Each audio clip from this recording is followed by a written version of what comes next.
Okay, so I'm gonna get my sourdough started. This is the first step in getting it started. Now,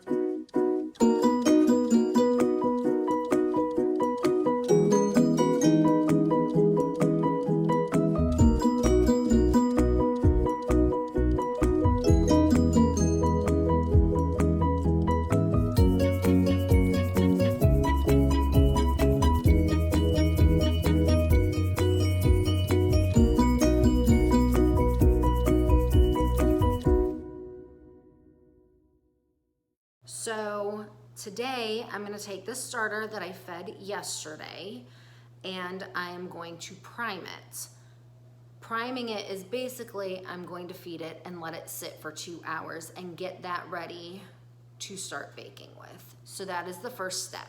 So I use a food scale and that way I can weigh all my ingredients and it just makes it easier. When you are scooping with measuring cups, sometimes things get packed in a little bit more, sometimes they're not as packed. So measuring with a food scale just makes it so you're much more accurate. And I have had really good luck with the sourdough when I use my food scale. I'm not actually a fan of this one. I had another one that worked a little bit better, but it still works. The other one broke, bought this one, but anyway. So I'm gonna show you how to prime the starter and I'm just gonna take you through each step. It doesn't take long to make sourdough because each step only takes a couple of minutes. But you do have to be home for an afternoon.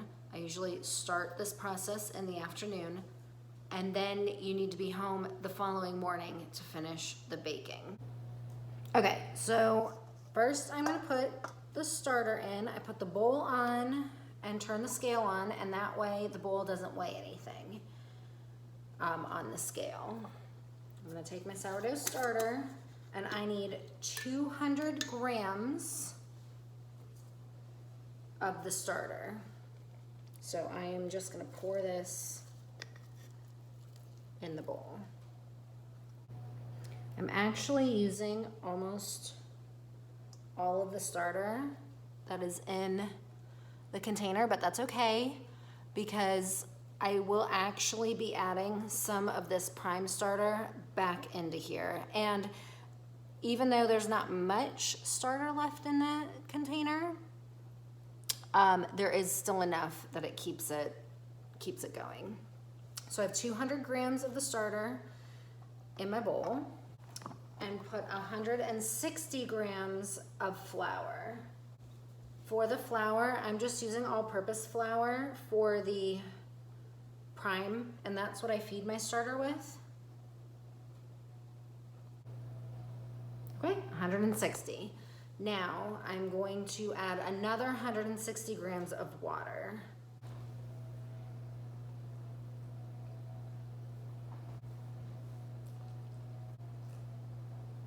There we go, 160. So I'm gonna get rid of the scale and just mix this. It's gonna be really wet and not look too much like bread dough yet, but that's okay. We're just gonna get everything mixed in, cover it, and let it sit for about 2 hours.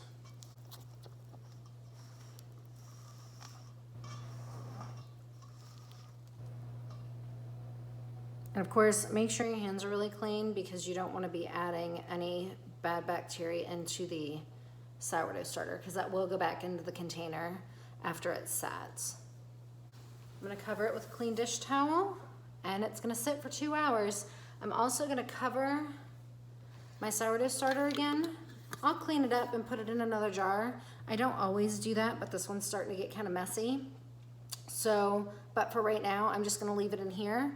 Set it aside, and when I am ready to transfer this into the next bowl, I'll put the rest of it back in a clean jar and scoop out some of that as well. So I have primed the starter.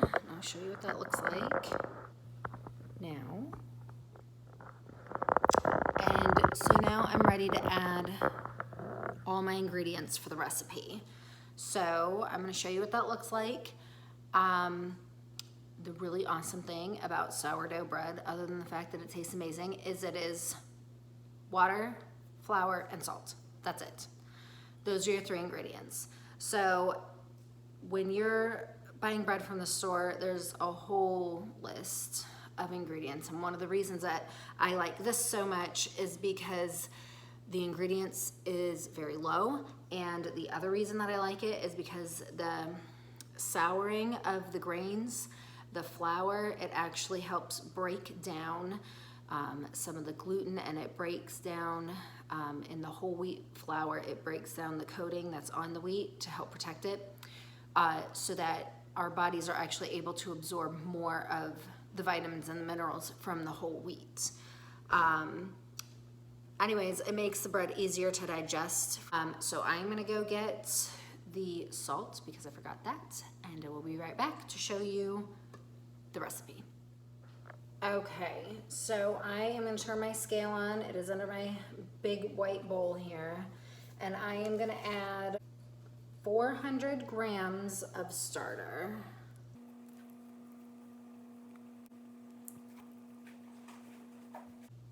There we go, 400. So the rest of this here, I'm actually gonna put back in my jar in just a minute, and that will give me a little bit of starter to keep going. And now we are gonna add 400 grams of wheat flour and 600 grams of bread flour. I just want to say that the bread flour in this recipe is super important. The first couple times I made it with all-purpose flour, and it did not come out the right way. I'm gonna add all of my flour. So to total, we're gonna have 1,000 grams of flour. I just ground this wheat flour from whole grain wheat that I have. I'm gonna add my bread flour now. This bread flour is just from Costco.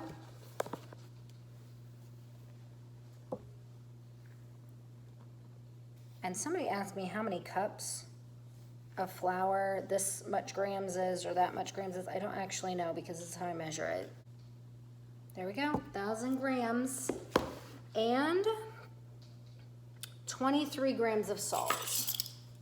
I'm gonna just tear that out again so I don't have to do any math because it wasn't exactly 23 grams. Okay, that's about a tablespoon. Okay, now I'm gonna set the scale aside, kind of mix this together a little bit, okay? And then what we're gonna do, before we add our water, I'm just gonna go in here and kind of mix this. Make sure you guys can see. And all that starter is in the bottom, so I'm just getting it. You can see like the clumps of it. I'm just gonna work that through the flour, and I'm not really getting sticky because I'm trying to, like, there's so much flour in here, it's gonna be very dry. And you just kind of mix it in, and it gets kind of, I don't know, it looks feathery to me, I guess, is a good word for it. But this just helps mix that starter through the flour evenly. And again, there's probably so many different ways to do this. This is just the recipe that I found that worked really well for me. And so this is what I've stuck with. I was talking to a friend yesterday about sourdough pancakes, which I've made, and they're very, very good. And sourdough English muffins, and which I've also made, and everybody really likes. But there's so many things. She was making sourdough pizza crust yesterday, which was cool. I've not made that. Okay, so I'm gonna put this back on here. And I am gonna tear this again, and we need 700 grams of water.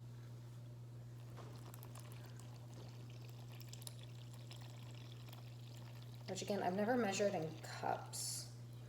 So this was over a cup, and that's about 300 grams.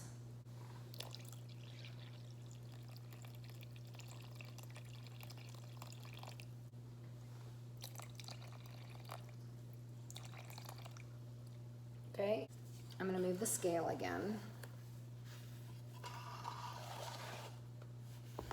And mix this.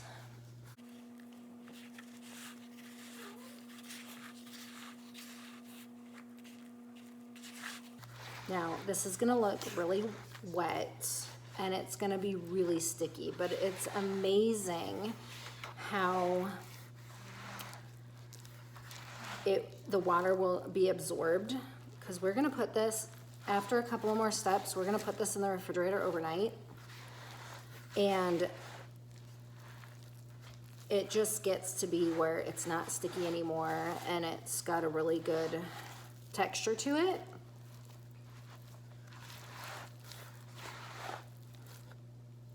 Okay, so I'm gonna finish it with my hands. They're definitely gonna get sticky, but that's fine. And I just kind of flip it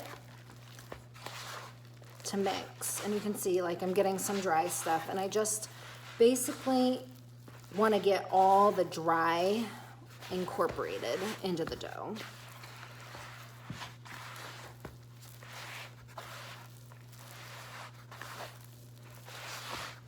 So after this step here, you can let this dough sit from, it's 1 to 4 hours that this can sit out on the counter. There we go. See, it's still really sticky. It's really wet.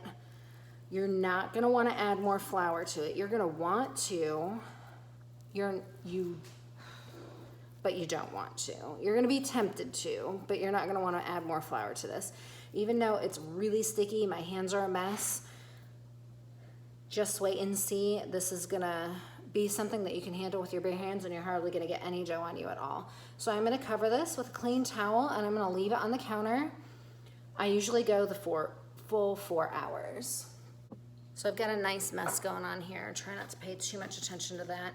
I'm gonna put the rest of this starter, well, I said I was gonna do a clean jar, so I'm gonna get a clean jar, and then I'm gonna put the starter in.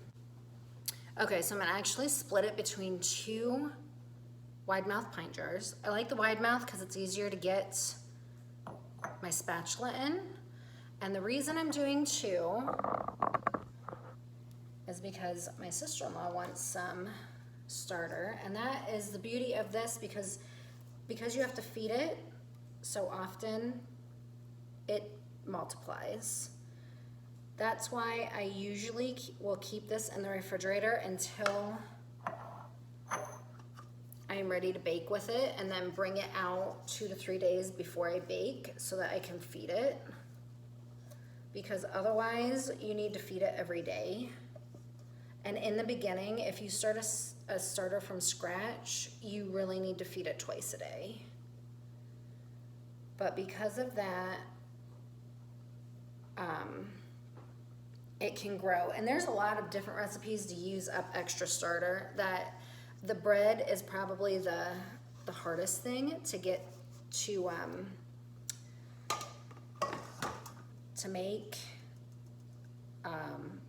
because it has to rise so much and it's so heavy. But like I was talking about the sourdough English muffins, that's really easy to do and it doesn't rise that much, so it's fine. I have a hard time working and talking. That's usually why I work and then I stop and explain, because I lose my train of thought. I either can't remember what I was gonna say or I can't remember what I was doing. Okay, I'm gonna get a smaller spatula to mix that up, and then I'm gonna cover both of those. One is going to my sister-in-law and one is staying here. Now there's not very much starter, and that's okay, because tomorrow I'll probably leave this out just so I can feed it a little bit more, and tomorrow I'm gonna add probably about a 1/4 cup of flour, maybe even a little bit less than that, and then a little bit of water to go in there. And so it just needs a little bit that yeast in it to grow it. And if I just add a little bit of flour and a little bit of water, before you know it, I'm gonna have to move up to another quart-sized jar. Okay, this has been fermenting for 4 hours. So now, it still looks a little goopy, but put your hands under it and fold it on top of itself, and it'll start looking a lot better.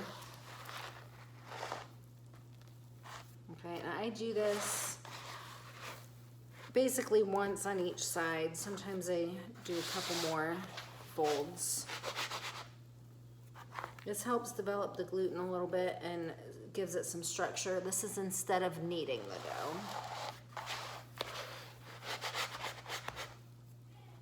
All right, and that's pretty good. So then I'm gonna cover it again and come back in about a half an hour.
Okay, now I'm just gonna put this in the refrigerator overnight.